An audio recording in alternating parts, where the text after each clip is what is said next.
ஸ்திரீயே, அதோ உன் மகன், அதோ உன் தாய். கண்களை மூடி ஜெபிப்போம். ஆண்டவரே, அப்பா, இந்த நாளில் நீர் சிறுவையில் பேசின வார்த்தைகளை தியானிக்கும்படியாக நாங்கள் இங்கே கூடி வந்திருக்கிறோம். ஆண்டவரே, அப்பா, நீர் முதல் வார்த்தையில் கர்த்தாவே மன்னிக்கிறவர் என்பதை விளங்க பண்ணினீர். ரெண்டாவது வார்த்தையில் ஆண்டவரே அப்பா, நீர் எங்கள் எல்லாரையும் ரட்சிக்கிறவர் என்பதை விளங்க பண்ணினீர். ஆண்டவரே அப்பா, இந்த மூணாவது வார்த்தையிலும் கூட ஆண்டவரே அப்பா, நீர் எங்களை காலம் உள்ளவரை பராமரிக்கிறவர் என்பதை ஆண்டவரே நீர் எங்களுக்கு காட்டப் போகிறதற்காக உம்மை துதிக்கிறேன். ஆண்டவரே, இந்த வேலையில் கர்த்தரனை மறைத்து நீர் வெளிப்படுங்க, நீர் பொறுப்பெடுத்துக் கொள்ளுங்க. இரட்சகரேசின் மூலம் ஜெபிக்கிறேன் நேசபிதாவே, ஆமென். ஆண்டவருடைய பரிசுத்த நாமத்திற்கு மகிமை உண்டாவதாக. இந்த நாளில் ஆண்டவர் சிலுவையில் பேசின வார்த்தைகளை தியானித்து கொண்டிருக்கிறோம். இப்போது கூட ஆண்டவர் சிலுவையில் தொங்கிக் கொண்டிருக்கிற வேளையில தம்முடைய தாயை பார்த்து, ஸ்திரீயே, அதோ உன் மகன் என்றும், தன்னுடைய அன்பான சீஷனை பார்த்து அதோ உன் தாய் என்றும் சொல்லி ஆண்டவர் பேசுகிறார். இந்த நேரத்தை நம்ம யோசிச்சு பார்த்தோம் அப்படின்னா, அந்த கொல்கதா மலையில இருந்த சூழ்நிலை என்னவா இருந்தது? ஆண்டவர் 3 ஆணிகளில சிலுவையில தொங்கிக் கொண்டிருக்கிறார். அவருடைய சரீரங்கள் எல்லாம் பிக்கப்பட்டதா இருக்கிறது. ஒரு வேதனையின் ஒரு சூழ்நிலையில தொங்கிட்டு இருக்காரு. அங்க சுத்தி இருந்தவங்க எல்லாம் ஆண்டவரை நிந்திக்கிறாங்க. நீ தேவனானால் இறங்கிவான்னு சொல்லி கேட்கிறாங்க. ஆண்டவரை கொட்டுனவங்க அங்க நின்றுட்டு இருக்காங்க. கேவலமா பேசினவங்க அங்க நின்றுட்டு இருக்காங்க. எல்லாருக்கும் மத்தியிலையும் அந்த காட்சியை பார்க்க பொறுக்காத பரிதவிப்போடு ஆண்டவராகிய இயேசு கிறிஸ்துவின் தாயாகிய மரியாளும் நின்று அழுது கொண்டு பார்த்துட்டு இருக்கா. அந்த நேரத்துல ஆண்டவர் அந்த ஒரு மரண தருவாயிலையும் கொடுமைப்படுத்தப்பட்ட அந்த சூழ்நிலையிலையும் ஆண்டவர் தன்னுடைய தாயை பார்த்து சொல்றாரு, ஸ்திரீயே, அதோ உன் மகன். தனக்கு அன்பா இருந்த சீஷனை பார்த்து சொல்றாரு, அதோ உன் தாயின்னு சொல்லி. அன்பான சீஷன் அப்படின்னே நமக்கு முதல்ல ஞாபகம் வர்றது யோவான் இல்லையா? ஆண்டவர் யோவானை பார்த்து சொன்னார், இதுதான் உன் தாய் அப்படின்னு சொல்லிட்டு. அந்த வசனம் அழகா சொல்லுது, அந்த சீஷன் அவருடைய தாயை தம்மிடமாய் சேர்த்து கொண்டான்னு சொல்லி அந்த வசனம் சொல்லுது. ஒருவேளை ஆண்டவருக்கு தெரிஞ்சிருக்கலாம் இல்லையா, தம்முடைய எல்லா சீஷர்களும் சீக்கிரமா இரத்த சாட்சியா மரிச்சிருவாங்க, இந்த யோவான் மட்டும்தான் கடைசி வரைக்கும் உயிரோடு இருந்து இயற்கையா மரணத்தை எய்துவாருன்னு சொல்லி ஆண்டவருக்கு தெரிஞ்சிருக்கும். அதனால கடைசி வரைக்கும் தன்னுடைய தாயை காப்பாற்றணும் அப்படிங்கிறதுக்காகவே ஆண்டவர் அந்த யோவான் கையில ஒப்பு கொடுத்தார். ஆண்டவர் இன்னைக்கும் கூட ஆண்டவர் சொன்ன 10 கட்டளைகளில் ஒரு கட்டளையாகிய உன் தாயையும் உன் தகப்பனையும் கனம் பண்ணுவாயாகன்னு சொன்ன அந்த கட்டளையை தேவன் சிலுவையிலையும் நிறைவேற்றும்படியாக தன்னுடைய தாயை பராமரிக்கிறதற்காக தன்னுடைய சீஷன் கையில் ஒப்பு கொடுக்கிறார். இந்த நாட்களில் நம்ம யோசிச்சு பார்க்கலாம், உன் தாயையும் உன் தகப்பனையும் கனம் பண்ணுவாங்கன்னு சொல்ற அந்த கட்டளைக்கு முன்னாடி ஒரு வாக்குத்தத்தம் இருக்கு. என்னன்னா, உன் ஆயுசு நாட்கள் நீடித்திருப்பதற்காக உன் தாயையும் உன் தகப்பனையும் கனம் பண்ணுவாயாகன்னு சொல்லி அந்த கட்டளை சொல்லுது. 10 கட்டளைகள்ல எந்த கட்டளையிலையும் வாக்குத்தத்தம் இல்லை. ஆனா ஆண்டவர் கொடுத்த இந்த கட்டளையில வாக்குத்தத்தத்தோடு கொடுக்கிறார். இந்த நாட்கள்ல நம்ம யோசிச்சு பார்க்கலாம், நம்ம வாழ்க்கையில நம்மளுடைய தாயையும் நம்முடைய தகப்பனையும் கனம் பண்ணுகிறோமான்னு சொல்லி நம்ம யோசிச்சு பார்க்கலாம். சிலுவையில கோரமா தொங்கிட்டு இருந்த ஆண்டவர் எல்லாவற்றையும் இழந்து தன்னுடைய வாழ்க்கையின் கடைசியில ஒரு மகா பெரிய தேவன், இந்த உலகம் முழுவதையும் படைத்த தேவன், வேதம் சொல்லுது இந்த உலகம் முழுவதும் அவரை கொண்டும் அவருக்கென்றும் படைக்கப்பட்டதுன்னு சொல்லி சொல்லுது. அவ்வளவு பெரிய தேவன், அவர் சொல்ல ஆகும், அவர் கட்டளையிட நிற்கும் சொல்லி வேதம் சொல்லுது. அவ்வளவு பெரிய தேவன் சிலுவையில தொங்கிட்டு இருக்கும் போதும் தன்னுடைய மாம்ச தாயை கனம் பண்ணி அவரை பராமரிக்கும்படியாக தன்னுடைய சீஷனிடத்துல ஒப்பு கொடுத்தார். தேவனே இதை செய்தாரானால் நம்ம எம்மாத்திரம்?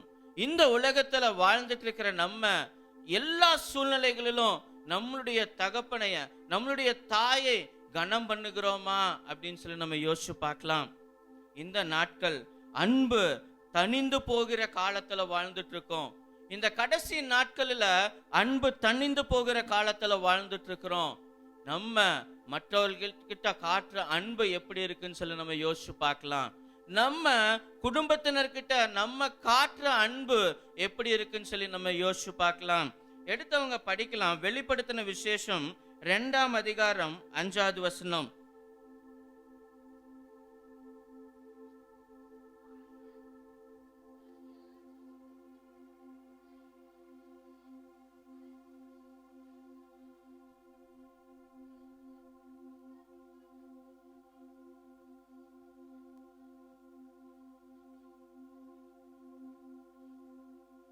ஆண்டவர் சொல்றார், 4வது வசனம் படிக்கலாமா யாராவது?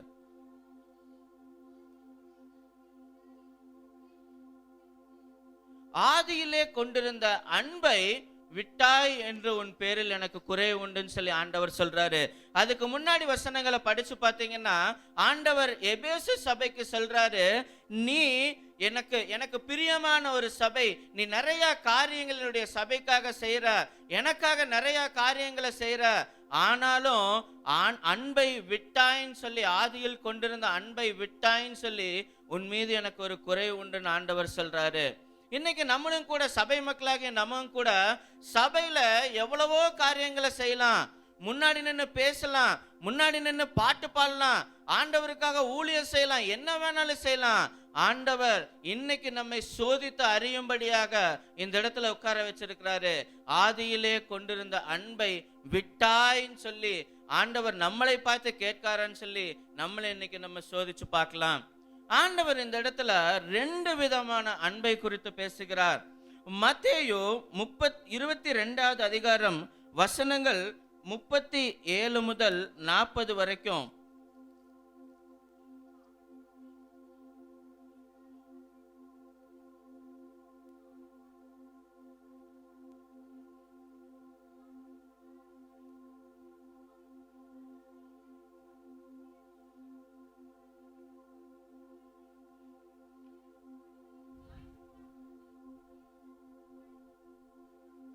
ஆண்டவர் இந்த இடத்துல 2 கற்பனைகளை நமக்கு கொடுக்கிறாரு. முதலாவது, உன் முழு இருதயத்தோடும், உன் முழு ஆத்மாவோடும், உன் முழு மனதோடும் ஆண்டவரிடத்துல அன்பு கூற வேண்டும். நம்மளுடைய ஆண்டவரிடத்துல எல்லாவற்றிற்கும் மேலாக நாம் அவரை அன்பு செய்கிறோமா அப்படிங்கிறத நம்ம யோசிச்சு பார்க்கலாம். நம்முடைய முழு மனதோடு, உள்ளத்தின் ஆழத்திலிருந்து இந்த உலகத்தில் இருக்கிற எல்லாவற்றிற்கும் மேல நம்ம ஆண்டவர் மீது அன்பு செலுத்த வேண்டும். ஆண்டவர் நம்ம கிட்ட எதிர்பார்க்கிற முதல் விஷயம். 2வது என்னன்னா, 2வதுன்னு சொல்றதுக்கு முன்னாடி இதற்கு ஒப்பா இருக்கிற 2ஆம் கட்டளைன்னு சொல்லி ஆண்டவர் சொல்றாரு. ஒப்பானா ஆண்டவரிடத்துல நம்ம எப்படி அன்பு செலுத்துறோமோ அதே மாதிரி அதுக்கு ஈக்குவலா பிறனிடத்திலும் அன்பு செலுத்த வேண்டும் சொல்லி சொல்லுது. கொஞ்சம் நம்ம யோசிச்சு பார்க்கலாம். நம்மளுடைய பிறன் யாரு? நம்மளை தாண்டி இருக்கிற மற்றவங்க எல்லாம் நம்மளுடைய பிறன் இல்லையா? முதலாவது, திருமணம் ஆனவங்களா இருந்தா கணவன் மனைவி இல்லையா, நமக்கு முதல் வட்டத்துல வர்றவங்க. திருமணம் ஆகாதவங்களா இருந்தா அப்பா அம்மா. கரெக்டுங்களா? அதுக்கு அடுத்தது நம்மளுடைய தாய் தகப்பன், நம்ம கூட பிறந்தவங்க, நம்ம உறவினர்கள், நம்ம கூட இருக்கிற நமக்கு தெரிஞ்சவங்க, நம்முடைய நண்பர்கள், எல்லாரும் மேலையும் நம்ம அன்பு செலுத்துறோமா? நம்ம பார்க்கிற ஒவ்வொருத்தர் மேலையும் நம்ம அன்பு செலுத்துறோமா? அவங்கள சரியான விதத்துல, அவங்க கஷ்டப்படுற நேரத்துல அவங்கள பராமரிக்கிறோமான்னு சொல்லி நம்ம யோசிச்சு பார்க்கலாம். ஆண்டவர் இந்த அன்பை சொல்கிறார், ஆதியிலே கொண்டிருந்த அன்பை விட்டேன்னு சொல்லிட்டு. இன்னைக்கு இருக்கிற காலகட்டத்துல எத்தனையோ குடும்பங்களில் எவ்வளவோ பிரச்சனைகள். மகனுக்கு எதிராக தந்தையும், தந்தைக்கு எதிராக மகனும் எழும்பி நிற்கிறாங்க. ஒரு சொத்து பிரச்சனையில சகோதரர்களுக்கு நடுவுல எவ்வளவோ பிரச்சனை நடக்குது, எவ்வளவோ சண்டைகள் நடக்குது, கொலை வரைக்கும் போற அளவுக்கு பிரச்சனைகள் நடக்குது. ஆண்டவர் நமக்கு கற்றுக் கொடுத்த அன்பு எங்க போனது? எத்தனையோ கிறிஸ்தவ குடும்பங்கள் கணவனுக்கும் மனைவிக்கும் நடுவுல சண்டம் போட்டு விவாகரத்துக்காக அஹ், நீதிமன்றத்தை நாடி வரிசையில நின்றுட்டு இருக்காங்க. இன்னைக்கு ஒரு சர்வே சொல்லுது, கிறிஸ்தவர்கள் தான் அதிகமா விவாகரத்துக்கு அப்ளை பண்றாங்கன்னு சொல்லிட்டு. ஆண்டவர் நமக்கு சொல்லி கொடுத்த அன்பு எங்க போச்சு? ஆண்டவர் சிலுவையில் தொங்கிட்டு இருந்த நேரத்திலையும் தன்னுடைய தாயை கனம் பண்ணும்படியாக, தன்னுடைய தாயை நேசித்து அவரை பராமரிக்கும்படியாக நம்முடைய சீஷன் கிட்ட கொடுக்கிற அந்த அன்பு நம்ம கிட்ட ஏன் இல்லாம போகுது இன்னைக்கு இந்த உலக வாழ்க்கையில? நம்ம யோசிச்சு பார்க்கலாம். இங்க இருந்து போகும்போது ஆண்டவர் நம்ம கிட்டையும் அந்த குறையை சுட்டி காட்டுவார்னு சொல்லி சொன்னா, நம்ம இந்த நேரத்துல ஒரு பொருத்தனையோடு இங்க இருந்து போலாம். ஆண்டவரே, ஏதாவது ஒரு சூழ்நிலையில நான் இந்த ஆதியில கொண்டிருந்த அன்பை நான் விட்டு இருக்கலாம். ஏதாவது ஒரு சூழ்நிலையில நான் உங்களை விட்டு விலகி போயிருக்கலாம்.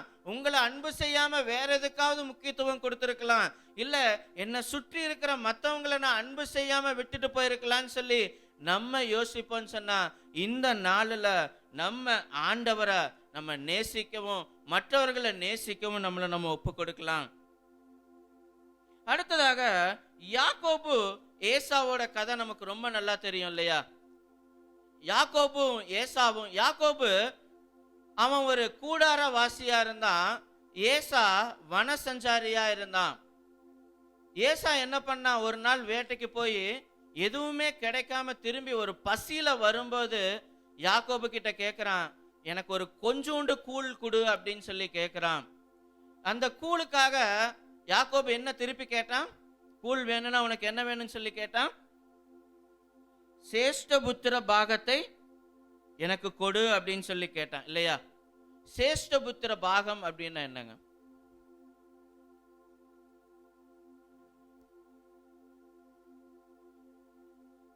உபாகமம் 21வது அதிகாரம் 17வது வசனம்.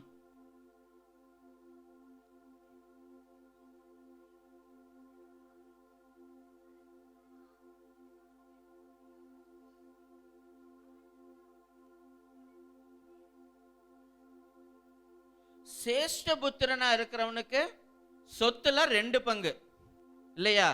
யாரு சேஷ்டபுத்திரனா இருக்கானோ அவனுக்கு தன் தகப்பனுடைய சொத்துல 2 பங்கு கிடைக்கும் இல்லையா? யாக்கோபு சொத்துல 2 பங்கு வேணுங்கிறக்காக சேஷ்டபுத்திர பாகத்தை கேட்டாரா? எதுக்காக?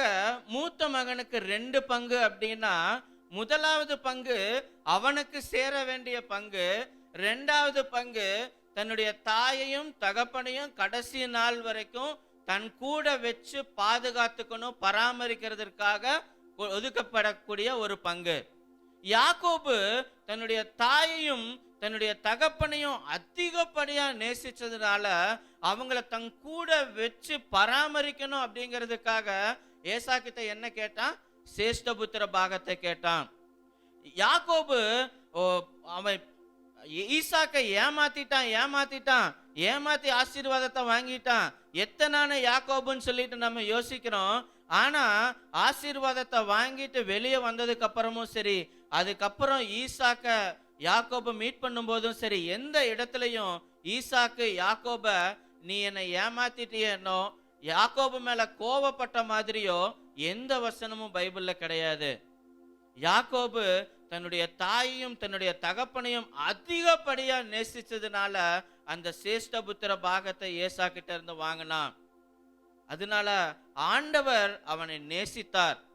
தன்னுடைய தாயையும் தகப்பனையும் அதிகமா நேசித்த ஒருத்தனை ஆண்டவரும் அதிகமாய் நேசித்தார். அவனை மிகவும் பழுகி பெருக பண்ணினார். இந்த நாளிலும் கூட, இந்த கடைசி நாட்கள்ல நம்முடைய பெற்றோரை, நம்முடைய குடும்பத்தினரை, நம்ம கூட சேர்ந்தவங்கள நம்மளை எப்படி பார்க்கிறோம் அப்படிங்கிறத நம்ம யோசிச்சு பார்க்கலாம். ஆண்டவர் நம்ம கிட்ட இருந்து எதிர்பார்க்கிற காரியம் இதுதான். ஆண்டவர் நமக்கென்று கொடுத்த குடும்பத்தை, நமக்கென்று கொடுத்த பெற்றோர்களை நம்ம சரியான விதத்துல கனம் பண்ணி பராமரிக்கிறோமாங்கிறத நம்ம யோசிச்சு பார்த்து அதுல இருந்து நம்ம விலகி நிற்போம், இல்ல விலகி போறோம்னு சொல்லி யோசிச்சோம்னா இந்த நேரத்துல நம்ம இங்க இருந்து போகும்போது ஒரு பொருத்தனையோடு நம்ம போலாம். ஆண்டவர் நம்ம ஆசீர்வதிக்க ஆசையுள்ளவராய் இருக்கிறார். நம்மை ஆசீர்வதிக்க, நம்ம குடும்பத்தை ஆசீர்வதிக்க ஆவலுள்ளவராய் இருக்கிறார். இந்த நாளில் இங்கேருந்து போகும்போது நம்ம ஒரு பொருத்தனையோட போகலாம். ஒரு சின்ன கதையை மட்டும் நான் சொல்லிட்டு போறேன். என்னன்னா, ஒரு ஒரு குடும்பத்துல அந்த குடும்பத்தோட பெரியவர் தவறிட்டார். ஒரு வயசான தாத்தா இறந்துட்டாராம். அந்த தாத்தாவோட பொருட்களை எல்லாம் எடுத்து தூக்கி குப்பையில போட்டுட்டு இருக்காங்களாம். எடுத்து எரிக்கணும் அப்படின்னு சொல்லி குப்பையில போட்டுட்டு இருக்காங்களாம். அப்போ ஒரு சின்ன பையன், அந்த வீட்டில் இருந்த அந்த இறந்த வயசானவரோட பேரன், ஒரு சின்ன பையன் நேரா ஓடி போய் அந்த தாத்தாவோட சாப்பிட்ட தட்டை எடுத்துட்டு வந்துட்டானா. உடனே அவங்க அப்பா, டேய் இவ்வளோ இருக்கு, எதுக்கு தட்டு எடுத்துட்டு வர, இது ரொம்ப பழசு, இதை தூக்கி வீசிடலாம் அப்படின்னு சொல்லும்போது அந்த சின்ன பையன் சொன்னானா, இது நாளைக்கு உங்களுக்கு உபயோகமா இருக்கும்லப்பா அப்படின்னு சொல்லி கேட்டானா. இன்னைக்கு நம்ம குடும்பத்தில் இருக்கிற நம்மளுடைய அடுத்த சந்ததியினர், நம்மளுடைய பிள்ளைகள் நம்ம என்ன செய்யறோங்கிறத பார்த்து தான் வளர்றாங்க.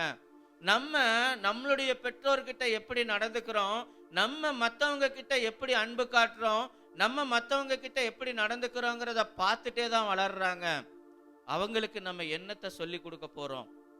இந்த உலகத்துல நமக்கு அடுத்த வர்ற சந்ததிகளுக்கு நம்ம என்னத்தை சொல்லி கொடுக்க போறோம்? இந்த சிந்தனையோடு இன்னைக்கு நான் முடிக்கிறேன். நம்ம கண்களை மூடி ஜெபிப்போமா? ஆண்டவரே, அப்பா கர்த்தாவே, நீர் சிலுவையில 3 ஆணிகளில் கோரமா தொங்கிட்டு இருந்த நேரத்திலையும் ஆண்டவரே, கஷ்டப்பட்டு படுத்தப்பட்டு ஆண்டவரே உங்க சரீரத்திலிருந்து முழு இரத்தமும் வெளியேறி கொண்டிருந்த அந்த நேரத்திலையும் அப்பா, நீர் உங்களுடைய தாயை பராமரிக்கும்படியாக ஆண்டவரே அவங்க ஃபியூச்சரை எப்படியாவது காப்பாற்றணும், அவங்கள நிர்கதியா போயிடக்கூடாதுங்கிறதுக்காக நீர் யோசித்தீரே ஆண்டவரே. அந்த சிந்தைய எங்க ஒவ்வொருவருக்கும் தாங்க ஆண்டவரே. அப்பா, அந்த அன்பை எங்க ஒவ்வொருத்தங்களுக்கும் தாங்க ஆண்டவரே. அப்பா, நீர் எப்படி செய்தீரோ அதே போல ஆண்டவரே உம்முடைய அடிச்சுவடுகளை பின்பற்றி நடக்க கர்த்தர் நீர் உதவி செய்யுங்க ஆண்டவரே. ஆண்டவரே, நாங்களும் இந்த உலகத்துல இந்த அன்பு தணிந்து கொண்டிருக்கிற இந்த நாட்களில ஆண்டவரே நாங்க அதிகமாய் அன்பு செலுத்த கர்த்தர் உதவி செய்யுங்க ஆண்டவரே. நாங்க பார்க்கிற ஒவ்வொருத்தர்கிட்டையும் ஆண்டவரே உம்முடைய அன்பை வெளிப்படுத்துறவங்களாக இருக்க கர்த்தர் எங்களுக்கு உதவி செய்யுங்க ஆண்டவரே. கர்த்தர் நீர் ஆளுகை செய்யுங்க ஆண்டவரே. எல்லா நேரத்திலும் நாங்க உண்மையே நாடி இருக்க, உண்மையே அண்டி கொண்டு இருக்க கர்த்தர் கிருபை செய்யுங்க ஆண்டவரே. நாங்க உங்களை நேசிக்கிறோம் ஆண்டவரே. எங்கள் முழு பலத்தோடு, முழு மனதோடு, முழு ஆத்மாவோடு உங்களை நேசிக்கிறோம் கர்த்தர் ஆண்டவரே. அப்பா, உம்மை போல எங்கள் ஒவ்வொருவரையும் மாற்றுங்க ஆண்டவரே. என்னை நேசிக்கிறவன் நான் செய்கிறபடியே செய்ய கடவன் சொல்லி சொன்னீங்களே, நீங்க செய்ததை நாங்களும் செய்ய கர்த்தர் எங்களுக்கு உதவி செய்யுங்கப்பா. நீ பொறுப்பெடுத்துக் கொள்ளுங்க. துதிக்கிறேன், மகிமைப்படுத்துகிறேன். இரட்சகர் இயேசுவின் மூலம் ஜெபிக்கிறேன் ஜீவனுள்ள நேசபிதாவே, ஆமென். தாயை பார்த்து சொன்னார், அதான் உன் மகன் என்று. சீஷரை பார்த்து சொன்னார், அதான் உன் தாய் என்று. பாசம் அவர்க்கில்லையோ, பிரிவுதான் உயிர்ப்பில்லையோ. பாசம் அவர்க்கில்லையோ, பிரிவுதான் உயிர்ப்பில்லையோ. எனக்காய் மரித்தார் இயேசு, பாவம் சுமந்தார் இயேசு. துன்பமோ துயரமோ என்றும்